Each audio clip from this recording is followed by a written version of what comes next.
Advanced Diver Magazine. Today we're here with Steve Bogaerts, the one and the only, the great cave explorer from the Yucatan. And he also has GoSidemount.com, and he is the inventor of the Razor. Steve, can you tell us a little bit about your Razor?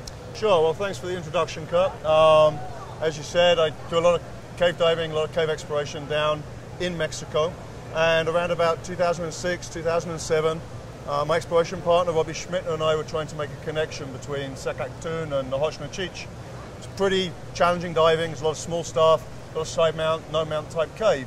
And the equipment I was using at the time wasn't really fit for purpose. So I actually sat down, started with a blank piece of paper and designed a side mount system from scratch, specifically for what I needed for the exploration I was doing at that time. And that eventually became the Razor 1, and that's evolved since then to be a unit that's commercially available, that all levels of divers can use, that can use in all environments, whether it's cave diving, open water diving, technical diving, whatever it happens to be. And that's what you see here, the Razor 2. Hey, can you tell us a little bit how it's designed and how you fit it to your body? Right, it's a modular system, so it's actually designed with a number of composite parts. And the first part and the key part is the harness itself, the Razor harness. Okay. And since that's just one piece of webbing, which is infinitely adjustable, it's one size fits all. Okay, so the Razor harness is a webbing harness, which means that it's infinitely adjustable. So one size fits all. Obviously, all the hardware is standardized, but you can move it to wherever you need it to be, depending on your height, your weight, and everything else. And this is the core of the system, and everything else is designed to go on top of this harness. Okay. Or you can just wear the system if you're using a rebreather, if you're using a dry suit and you're in a small cave, you might choose just to dive with the harness alone. Or if you're sump diving, you might choose just to dive with the harness alone. Okay. Yeah. And then the wing that the wing attaches to the harness, and again it's fully adjustable, so you can position the buoyancy exactly where it needs to go. And the wing let me get the wing here. So the wing is designed so that you can put it exactly on the harness where it needs to go to optimize your trim and your balance and to give optimal stability. And again, one of the innovations with this wing, which hadn't been seen up until the point that we came out with this, was it's specifically designed for side mount. So whereas previously most side mount systems had an adapted back mount wing, so you lost a lot of space in the middle of the wing where the tanks would go, this obviously maximizes the lift capacity in an area where we have no tanks, because the tanks are now on the side of the body. Another unique thing about this wing is that it's actually a redundant wing. You have the primary wing is on the top with a standard power inflator, standard dump valve. These fittings are interchangeable, so you could have them from either side. And then on the inside, you have the redundant wing, which is oral inflation only, so there's no chance of a power inflator failing and blowing you up to the surface. And you can dump using the oil inflator, or you can dump using this coin dump here. So again, very simple, very clean, very streamlined, nothing really that can possibly fail. There's no chance of ending up with air in the primary wing and the backup wing at the same time, because you literally have to take a regulator out and blow into this to inflate it. That's not happening by accident. So in the extremely unlikely event that your primary wing does fail, and we've yet to have one fail during a dive, then you've got complete redundancy. Both wings actually have 45 pounds of lift. And yet it's, again, a very streamlined, very compact package. And again, for the type of diving that I typically do, I want something that doesn't have any snag points, that isn't going to get hung up on things, that allows me to be really streamlined, but also has the lift capacity to allow me to carry multiple tanks if I'm doing multiple stage dives, to use DPVs and everything else with the system. And on the mannequin here, you have it all nice and streamlined and nice and tight. Absolutely. So again, the idea behind all cave diving equipment is to have everything as streamlined as possible and have no danglies. And particularly with a side mount system where you're in smaller cave anyway, then you really want to make sure that everything's as minimal as possible, that you only take with you what you need, you have nothing extra, and everything is very, very streamlined. Everything is just doing its job, nothing more. There's no extra bits and pieces that can potentially fail or get hung up or cause you any problems while you're diving. Let's turn this around and see what the back looks like. Okay, so as you can see from the back, the top of the bat wing is attached to the delta shoulder plate. You could move it higher if you needed to. We have an extension strap so you can move it further down the back. So if someone who's taller, for example, and needs the wing lower, that works. And then it fixes at the bottom here, and it's attached with a bungee. So when you inflate it, this will actually lift away. So it's not too tight on the body. It's not causing any discomfort, but it holds it down to keep it nice and streamlined. And again, at the sides, you have these bungee attachments at the side of the wing.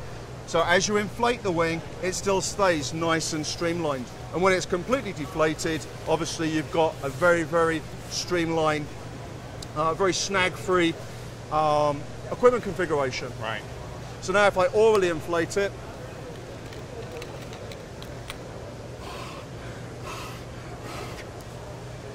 you can see for side mount, it puts the lift in the perfect location, lower down on the body. Since the side mount configuration, we've dropped the tanks from here down to the armpit, so we need the lift lower down on the body. So again, it optimizes trim, it optimizes balance and stability. Most of the wing and the lift is in the lumbar arch. So again, it's a very, very low profile location.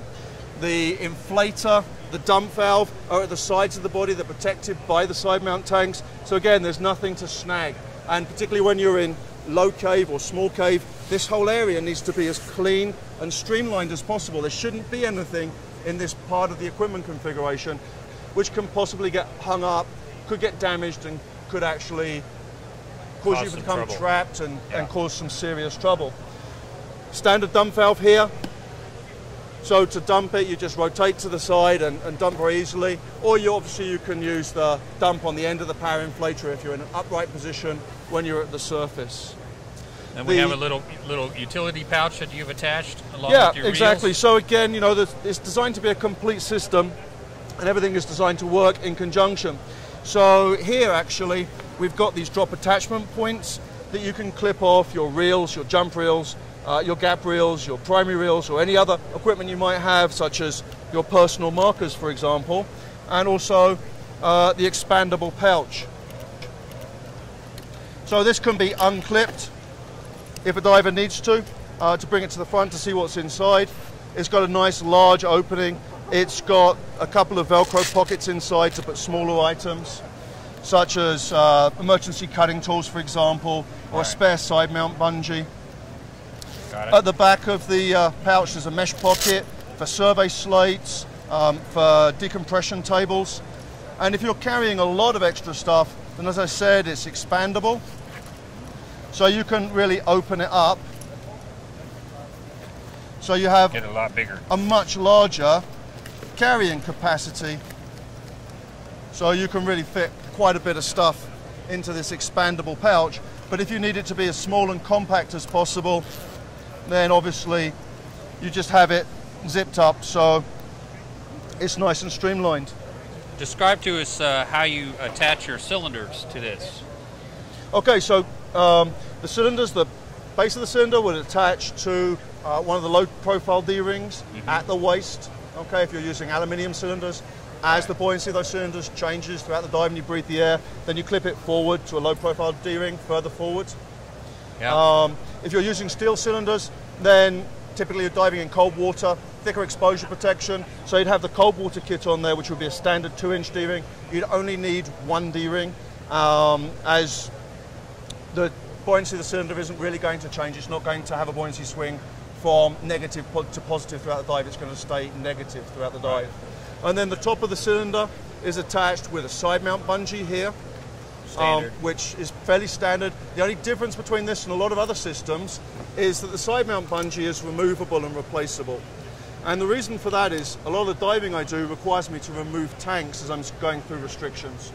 And I actually had a problem one time where I'd removed the tank from one side, the side mount bungee actually formed the loop behind me and got caught up, and I was actually trapped for quite a while by the side mount bungee. I couldn't go forward, I couldn't go backwards, and I eventually had to cut myself free. So now if you remove one of the tanks, you can actually cross clip to the other side, so this stays nice and streamlined. There's a lot less chance of actually having any type of entanglement hazard. If you have to remove both tanks because you're no mounting, then you just cross clip both sides. So again, the side mount bungee stays very, very streamlined. There's no danger of entanglement. If you do have to cut yourself free, then the whole bungee itself can be removed quickly and easily, and then you'd carry a spare bungee in the side mount pouch, which you could then just flip over your head, clip to the D-rings, and you're good to go again. So again, there's a lot of thought that's gone into the system. There's a lot of times where I've had problems over my years of side mount diving, and these are the solutions to those real world problems. Awesome. Well, thanks, Steve. Looks like a very streamlined and proficient unit, obviously designed by somebody that's actually out there in the field doing it. Yeah.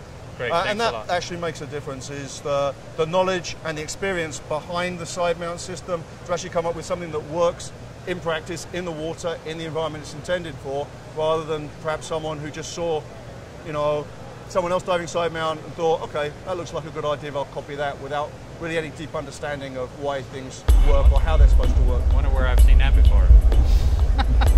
Exactly. All right, thanks, man. Cheers.